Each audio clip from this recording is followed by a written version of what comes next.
दोस्तों ये वीडियो हर एक एस्पिरेंट के लिए खास होने वाली है क्योंकि आज के एपिसोड में हमारे साथ है सतीश सर जो कि टीआरई 2 में थर्ड रैंक लाए। आज की वीडियो में इस एपिसोड में हमने बात की टाइम मैनेजमेंट एआई को लेकर। इससे पहले सतीश सर के साथ हमारी एक और एपिसोड आ चुकी है जो कि हमारे चैनल पे वो वीडियो पब्लिश हो चुकी है। ये दूसरी एपिसोड है और इसके बाद एक और एपिसोड आएगी जो कि वो भी बहुत ज़्यादा इंपॉर्टेंट होने वाली है। सो आप पहले एपिसोड भी देख सकते हो हमारे चैनल पर जाकर। ये दूसरी एपिसोड है और ये बहुत ही इन्फॉर्मेटिव वीडियो होने वाली है जो कि आपकी लाइफ चेंजेस ये एपिसोड हो सकती है। तो वीडियो का आप एंड तक जरूर देखिएगा, काफ़ी इन्फॉर्मेटिव वीडियो। तो मिलते हैं आपसे लास्ट में। जैसे अभी एआई है, तो एआई को अपनी पढ़ाई को लेकर कैसे यूज कर सकते हैं? एआई को जो है ये मतलब एक भावी ये टेक्नोलॉजी है, ठीक है। और अभी काफ़ी उसका मतलब पूरी दुनिया में, ठीक है, वो चर्चा में है। और कहा जा रहा है कि भविष्य के मतलब बहुत सारे समस्याओं का जो समाधान है किसी भी सेक्टर में, चाहे वो फाइनेंस हो, एजुकेशन हो, एविएशन हो, ठीक है, किसी भी बैंकिंग हो, तो इसकी भूमिका जो है तय है। और ये किस तरह से गुणात्मक लोगों के मतलब जीवन में बदलाव ला सकती है, क्योंकि टेक्नोलॉजी में ईजियर एवरीथिंग है ना। तो तकनीक क्या करती है कि लोगों के जीवन में उसको सहायता करती है, ठीक है, आसान बनाती है, ईज करती है। तो एआई से वैसे क्वेश्चंस, ठीक है, या टर्मिनोलॉजी जो आपके बुक्स में चाहती से बाहर है या कंटेंट है, तो वो उसको यदि कर सकता है एआई, ठीक है, एआई उसको कर सकता है। क्योंकि कई चीज़ें जो है वो आमतौर पे बुक्स और सिलेबस से बाहर होती है, ठीक है, और ये समस्या होती भी है। तो बच्चे एआई का इस्तेमाल क्रिएटिविटी के लिए, ठीक है, और आंसर राइटिंग में और ज़्यादा उसमें क्या डाला जा सकता है, ठीक है, ताकि वो आपका आंसर एक कॉम्पैक्ट बन सके, ये काम एआई कर सकता है, ठीक है। कई चीज़ें जैसे डायग्राम हो गया या फिर उसका जो स्केच आप खींचते हैं, ग्राफ बना के ऐसे करते हैं, जो प्रेजेंटेशन है वो और बेहतर तरीके से उसे कर सकते हैं, ठीक है। एआई को एज ए टूल की तरह यूज करके अपना। हाँ। और सर आपकी डेली शेड्यूल क्या रहती थी जो कि आपको थर्ड रैंक लाने में पूरे ऑल ओवर बिहार में? आपकी डेली शेड्यूल क्या थी? डेली जो है उसमें मैं सबसे पहले जब उठता था तो कोई ना कोई जो एक अच्छा पेपर राष्ट्रीय संस्करण का उसे मैं पढ़ता था, ठीक है, अभी भी पढ़ता हूँ। और उसके एडिटोरियल नेशनल और इंटरनेशनल जो इवेंट्स हैं जो इम्पोर्टेंट है उसे मैं देख लेता हूँ, ठीक है, उसको अंडरलाइन भी करता हूँ। ये है। उसके बाद जो है सवेरे उठ के पढ़ने से माइंड एकदम फ्रेश रहता है। उस समय अगर आप कोई चीज़ें पढ़ेंगे तो हमें लगता है कि ज़्यादा चीज़ें आसानी से आपके मतलब माइंड में घुसेंगी, क्योंकि मानव के एनर्जी का भी एक बाउंड्री होता है। जैसे सूरज दिन में उगता है तो उस समय जैसे जैसे उसकी एनर्जी हाई होती जाती है और फिर शाम होते होते ढल जाता है, यानी एनर्जी खत्म। तो उसी तरह से लड़कों के साथ भी होता है। तो शाम का जो समय है, शाम के समय वो कोशिश करें कि थोड़ा बहुत रिक्रिएशन या एक्सकर्सन या फिर थोड़ा सा इंटरटेनमेंट वगैरह अपना कर लें और उसके बाद फिर अपने पढ़ाई में लग जाएं, ठीक है।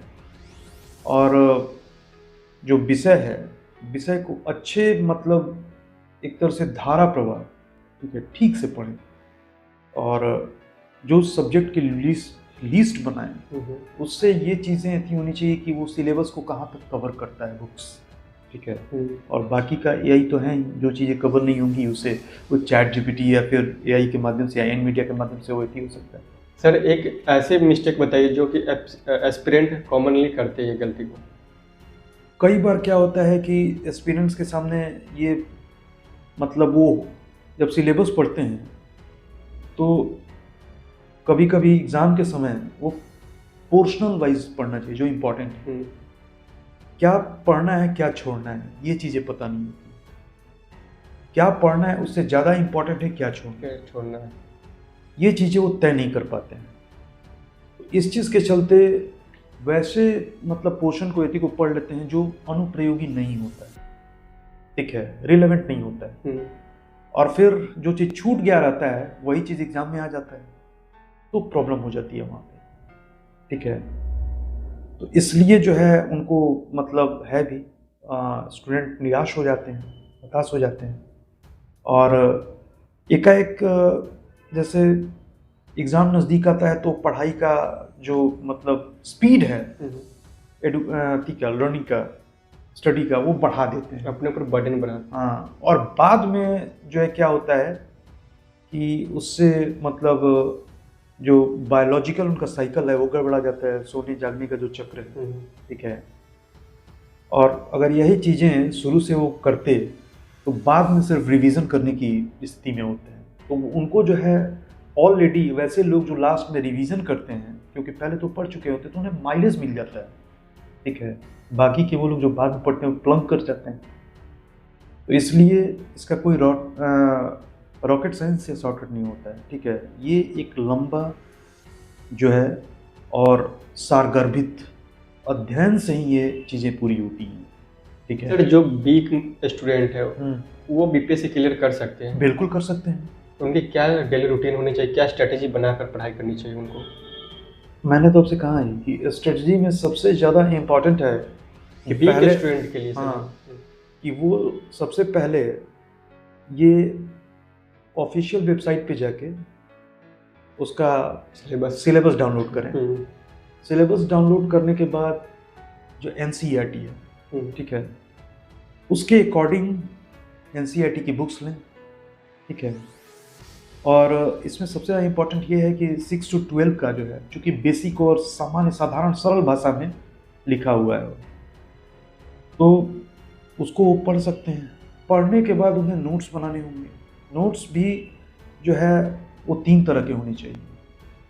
पहले जैसे वो क्या है कि पूरा मतलब ब्रॉडर एस्पेक्ट में नोट्स होने चाहिए। दूसरे में क्या होना चाहिए कि उससे कम में, और तीसरा में इस तरह का नोट्स होना चाहिए कि पूरा किताब 1-2 पेज में ख़त्म हो जाए, शॉर्ट नोट्स टाइप का। वो बार ग्राफ डायग्राम और ऐसी करके, ताकि पूरा का पूरा खाका दिमाग में आ जाए कि हाँ ये ऐसे ही है, तो एक बार देखने के बाद वो स्कैन कर जाए, ठीक है।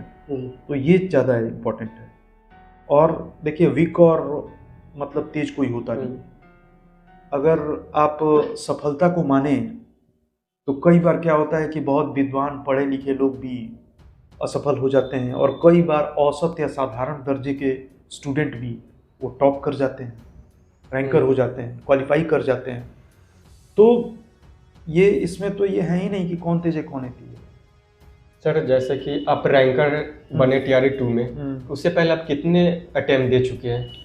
बीपीएससी का तो मैं 56-57वीं का तक से दे रहा हूँ, और लगातार मेरा मतलब पीटी, फिर कई मेंस हुआ, फिर रेती हुआ, लगातार मेंस, इंटरव्यू में कुछ कॉलिंग हुआ, लेकिन कई बार मैं इंटरव्यू में कॉलिंग नहीं हुआ। तो वो समझिए कि, लेकिन ये था कि मैंने अपना एथी छोड़ा नहीं था, ठीक है। कई हमारे बैच के जो लोग हैं अभी भी लगे हुए हैं, और उनका होगा भी, ठीक है। कई में सब तैयारी करने वाले लोग, अच्छे अच्छे स्टूडेंट, उनका होगा भी, क्योंकि उन्होंने अभी तक हार नहीं मानी। तो सबसे बड़ी बात है कि छोटा हो या बड़ा कोई भी पद, अगर आप सेलेक्ट होते हैं तो ये कम से कम आपको जीने का एक जरिया बना देती है, ठीक है, कि उसके सहारे आपकी ज़िंदगी तो कट ही जाएगी। लेकिन अगर उसमें कुछ और बेहतर करना है तो आपको लगा रहना होगा, ठीक है। कई बार क्या होता है कि अच्छे अच्छे जो स्टूडेंट हैं, ठीक है, ऐसा नहीं है कि वो मतलब टैलेंटेड नहीं होते हैं, वो ज़्यादा टैलेंटेड होते हैं सेलेक्टेड लोग से, नो डाउट, इसमें ज़्यादा टैलेंटेड होते हैं। लेकिन कई बार क्या होता है कि वो मौके को कैपिटलाइज नहीं कर पाते हैं, ठीक है। एक अच्छा विद्यार्थी होना और एक अच्छा परीक्षार्थी होना, दोनों में अंतर है, दोनों में बहुत अंतर है, ठीक है। जो अच्छा परीक्षार्थी होता है वो कोई जरूरी नहीं कि अच्छा विद्यार्थी हो, ठीक है, और एक अच्छा विद्यार्थी हो कोई जरूरी नहीं कि अच्छा परीक्षार्थी हो। तो वही है, अब जब मौके हैं तो उन मौक़ों को भुनाने की, कैपिटलाइज करने की आपकी क्षमता होनी चाहिए और पढ़ाई करनी चाहिए। कई बार जो है वो सिस्टम में जब अच्छे लोग नहीं आते हैं तो सिस्टम की जो प्रोडक्टिविटी है वो भी इतनी नहीं होती। सर बहुत से लोग मतलब फर्स्ट अटेम्प्ट में ही फेल हो जाते हैं और छोड़ देते हैं, और आप 56 से 59 तक बीपीएससी का तैयारी किए, तो उन लोगों को क्या कहेंगे? आपने इतनी मेहनत की, फिर जाके आप रैंकर बने, और बहुत से लोग फर्स्ट ही अटेम्प्ट में छोड़ देते हैं। ये जो है सबसे पहले तो पढ़ाई जो है वो रुकनी नहीं चाहिए, ठीक है, कंटिन्यूटी रहनी चाहिए लगातार, और बदलते परिदृश्य में अपने को जो है उसके अनुसार ढालना चाहिए। जैसे बीपीएससी का पैटर्न और एथी भी अब जो है ऑलमोस्ट यूपीएससी की तरह ही हो रहा है, तो उस हिसाब से एस्पिरेंट्स को भी तैयार रहना चाहिए, ठीक है, क्या चाहिए, क्या मांग, आयोग हमसे मांग क्या रहा है, ठीक है। तो आपका ये एटीट्यूड उस तरह का होना चाहिए, ठीक है। एटीट्यूड जो है ये ऐसा वर्ड है कि अगर इसके हर एक वर्ड को उसका प्लेस वैल्यू देखा जाए तो सब कुछ जोड़ के 100% होता है, वही आपको 100% देना होता है, तब जाके आप सेलेक्ट करते हैं, ठीक है। और ये गिव अप तो देना नहीं चाहिए इसमें। बहुत से लोग मतलब फर्स्ट अटेम्प्ट में ही वो गिव अप करने, तो इसमें पहला परीक्षा आपके पेशेंस की भी होती है, ठीक है, कि धैर्य कितना है आपके पास।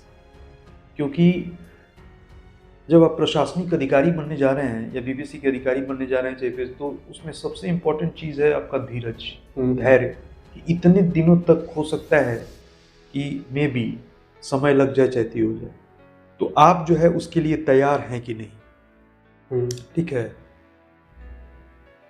तो जब आपने ठान लिया है कि हमें बिल्कुल रुकना नहीं है, लगातार करते जाना है, तो जहाँ चाहे वहाँ रहा है, आप जो चाहे वो बन सकते हैं, कर सकते हैं। अब्राहम लिंकन का ही देखिए कि दुनिया में सबसे ज़्यादा अगर कोई व्यक्ति पर्सनली अपने लाइफ में असफल हुआ है तो अब्राहम लिंकन है, लेकिन वो अंततः अमेरिका के प्रेसिडेंट बने, 16वें राष्ट्रपति बने और सबसे महान राष्ट्रपति बने। आज भी अमेरिकी राष्ट्रपति जो शपथ लेते हैं अब्राहम लिंकन की बाइबल से ही लेते हैं, ठीक है। तो जीवन जो है एक ही है और इस जीवन को इस तरह से जीना है कि लगे कि सदियों बरसों जी ली है, ठीक है। तो उनको पढ़ाई अपना कंटिन्यूअसली करना चाहिए और डिस्ट्रैक्ट और डाइवर्ट नहीं होना चाहिए, डाइवर्जन नहीं होना चाहिए, डिस्ट्रक्टिंग नहीं होनी चाहिए, ठीक है, अपने मतलब गोल से, टारगेट से। और साथ ही ये भी है कि कई बार क्या होता है कि जैसे मैंने पहले में ही बताया कि सीट्स कम होती हैं लाखों की संख्या में, क्योंकि पब्लिक सर्विस कमीशन हर एक एस्पिरेंट का एक सपना होता है, ठीक है, और वो आत्मसंतुष्टि देता है, पहचान देता है, ठीक है, इज्जत प्रतिष्ठा बढ़ जाती है, सभी चीज़ें। तो इसलिए जो है इसमें माइंड मेकअप करना होता है कि भाई हमें थ्रू स्टडी करनी है और अपना जो पेशेंस नहीं खोना है, ठीक है। एक दो चार असफलताओं से क्या ऐती होता है, ठीक है, तब जाके वो फाइनली अपना ऐती कर पाएंगे, और होते भी हैं। कई गुदड़ी के लाल और कई जो है उस तरह के थी, हमारे सर ही हैं।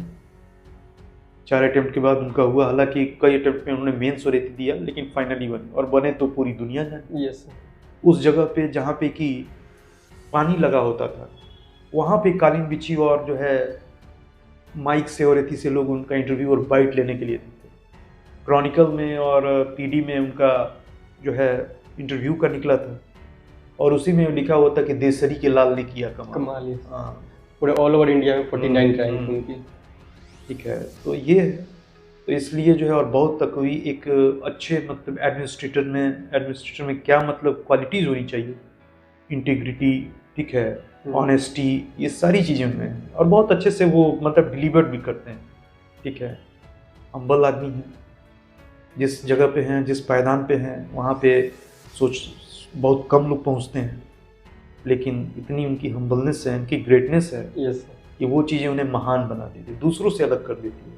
भगवान ने सारी चीज़ें कूट के उन्हें दिया है, पर्सनैलिटी होती है ओवरऑल। तो ऐसे लोग तो यदा कदा मतलब होते हैं कि वदंती बन चुके हैं वो। जो लोग नहीं जान रहे हम लोग किनकी बात करें दोस्तों, हम लोग doctor Ranjit Singh IAS sir की। कुछ कहना चाहेंगे सर के बारे में आप?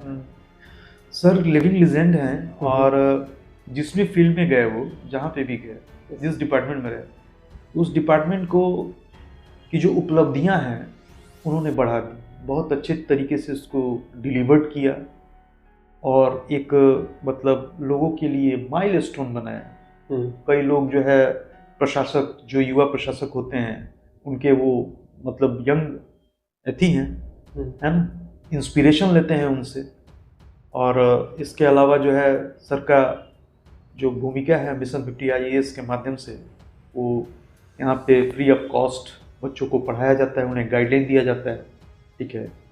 और यहाँ से लगभग 2200 प्लस अब तक के लोग बढ़ते गए और कारवां बढ़ता गया, नए नए आयाम हमेशा जुड़ते जा रहे हैं। तो ये कहानी अभी भी जारी है।